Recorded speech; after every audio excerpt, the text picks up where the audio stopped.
Good evening or good afternoon, everyone. The recessed or reconvened meeting of the Committee on the Budget and Government Operations is called to order.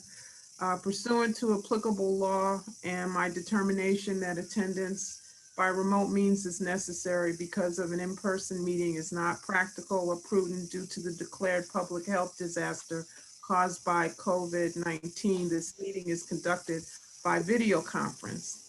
We will now roll call to establish a quorum. Will the aldermen please make sure their microphones are unmuted?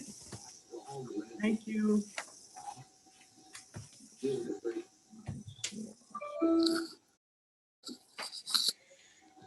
Vice Chair Silverstein. Vice Chair Silverstein, Alderman King.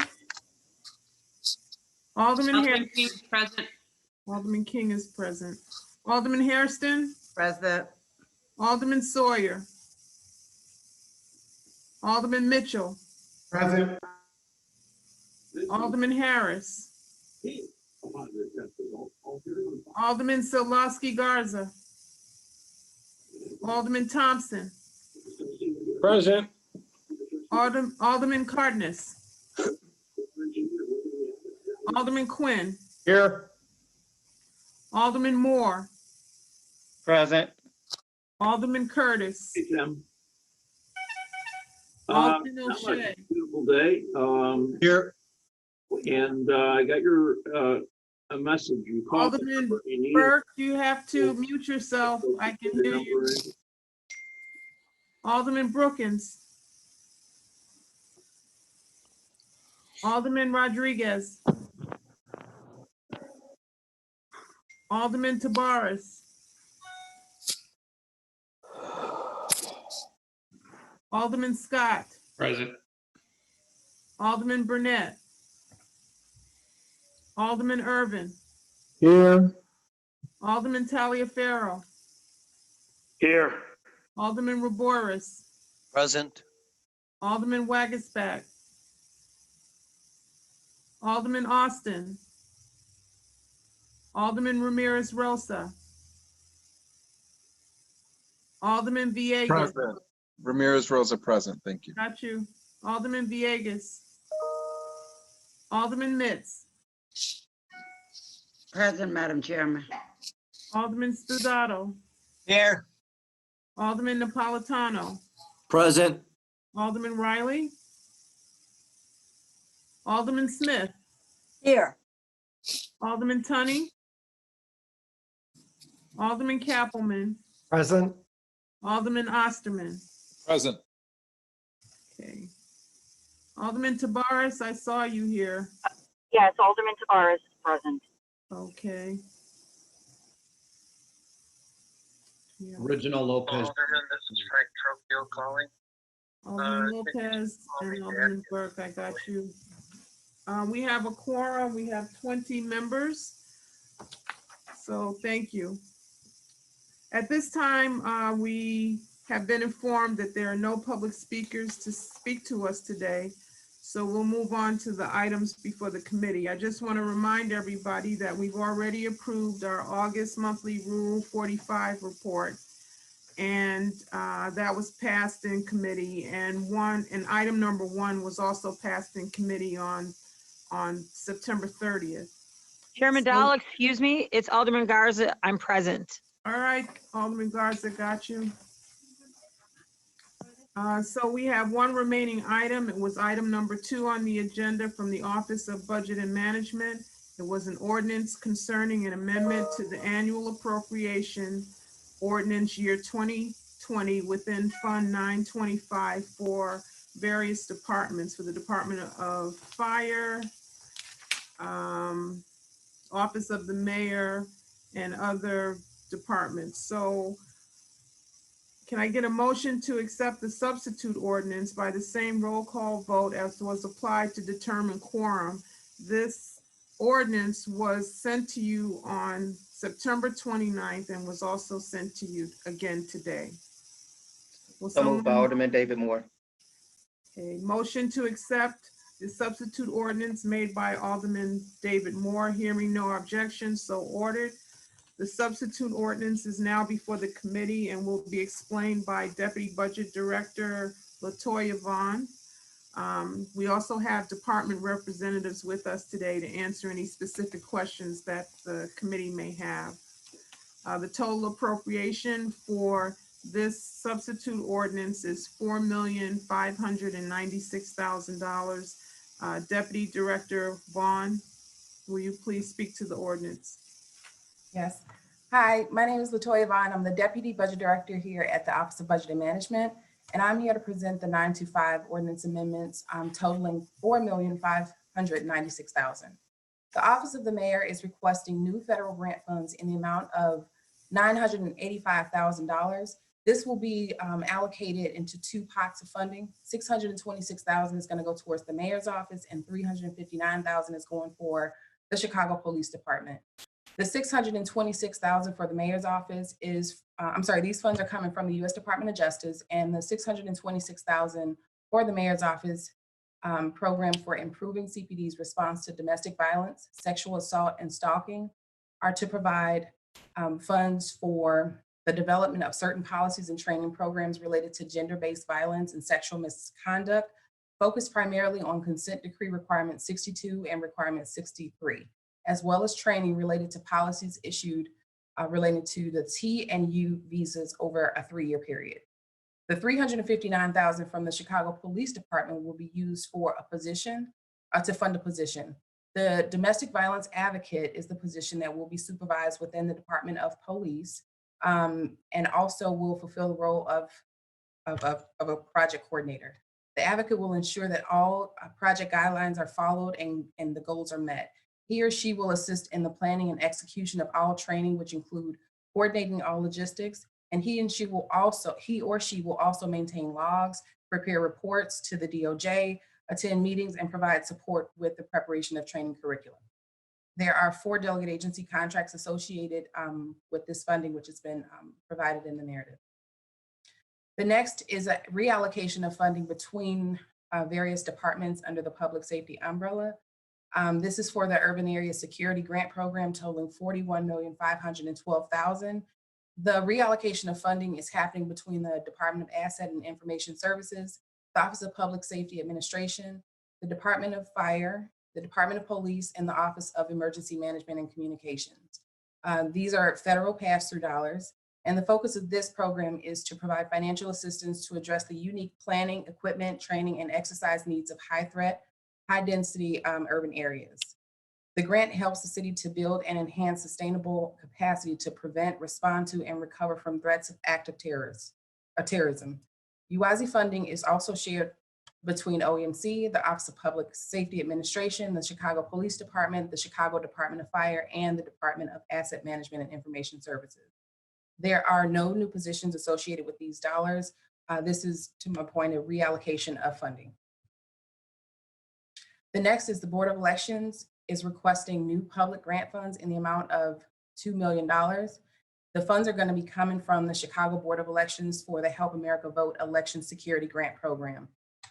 Election activities related to the upcoming election will be supported with these dollars. And the purpose of this grant is to upgrade election-related computer systems to address cyber vulnerabilities identified through scans and assessments of existing election systems and implementing established cybersecurity best practices for election systems and other activities that will improve the security of elections for federal office.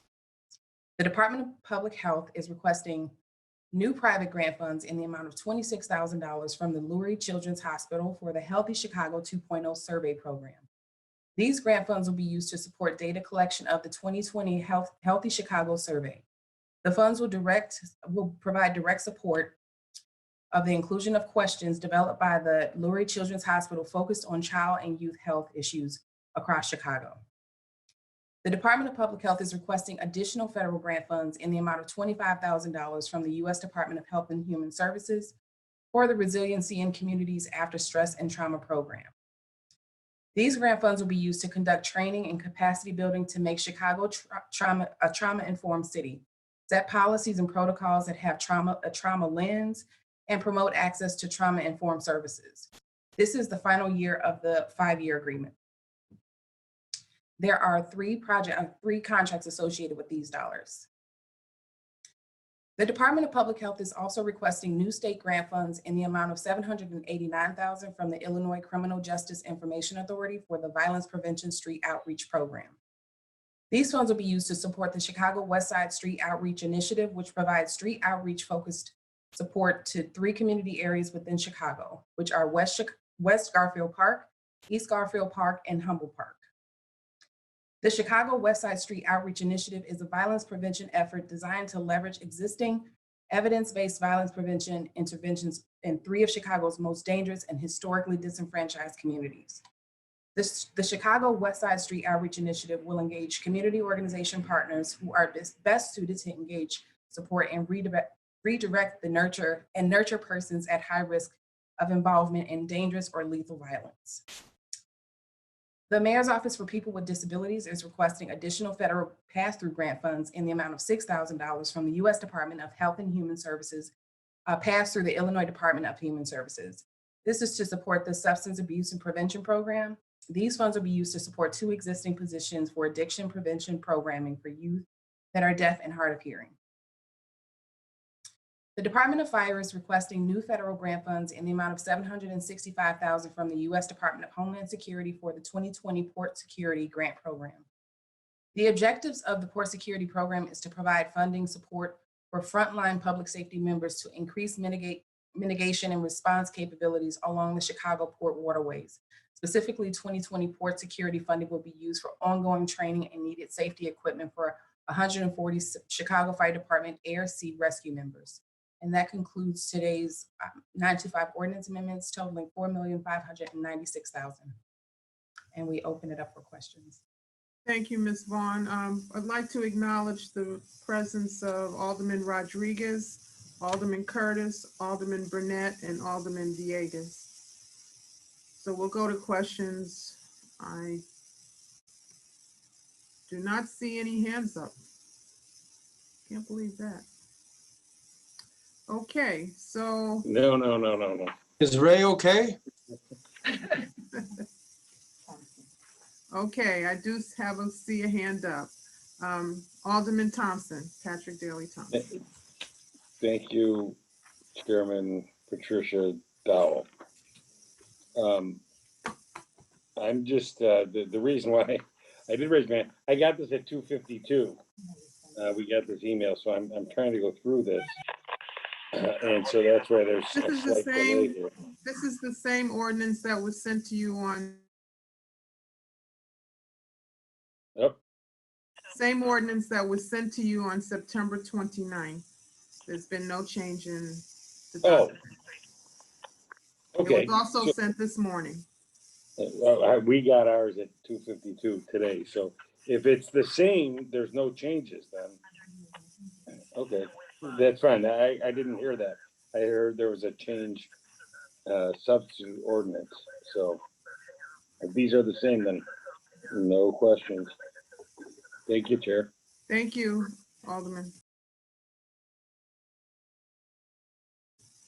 Alderman Irvin, followed by Alderman Burnett. Yeah, I was gonna move passes, but Alderman Burnett has his hand up, so go ahead. Okay, I'll come back to you, Alderman Irvin. Alderman Burnett? Thank you, Madam Chair. After that, Alderman Irvin can move to pass.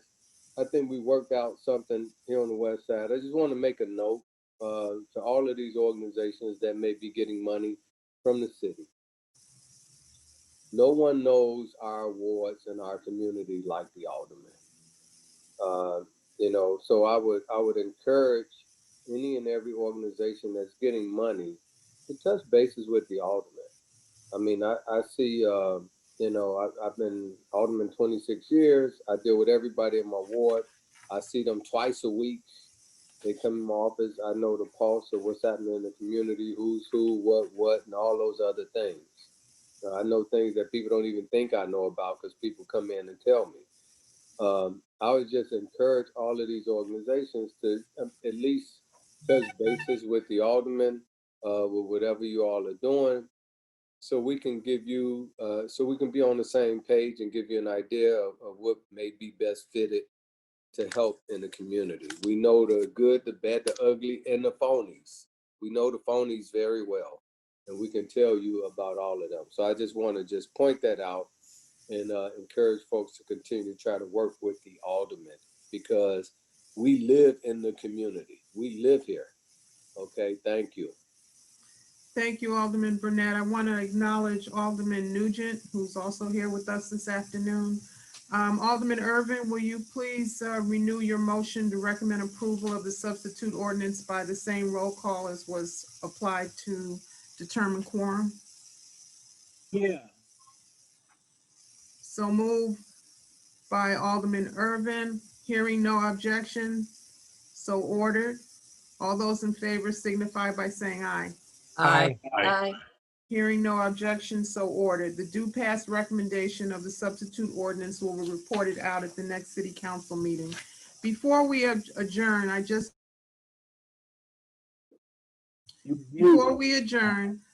wanted to let the committee members know, or actually all the aldermen know, that we will receive probably by the end of the week, the budget hearing schedule for the 2021 budget. And I know many people are anxious to find out what our schedule will be. We're trying to work out a few things prior to that. So look for something in your email by the end of the week. There being no further business before the committee, can I get a motion to adjourn? So moved, Alderman Scott. So moved. Moved by Alderman Scott, hearing no objection. And So thank ordered. you, Madam Chairman, for your consideration. Thank you very much, Thank you, and also, Alderman Burnett. Lance, Hearing no objection, so ordered. The Thank Committee you. on the Budget and Government Operations is hereby adjourned. Have a great weekend, everyone. Bye-bye. Madam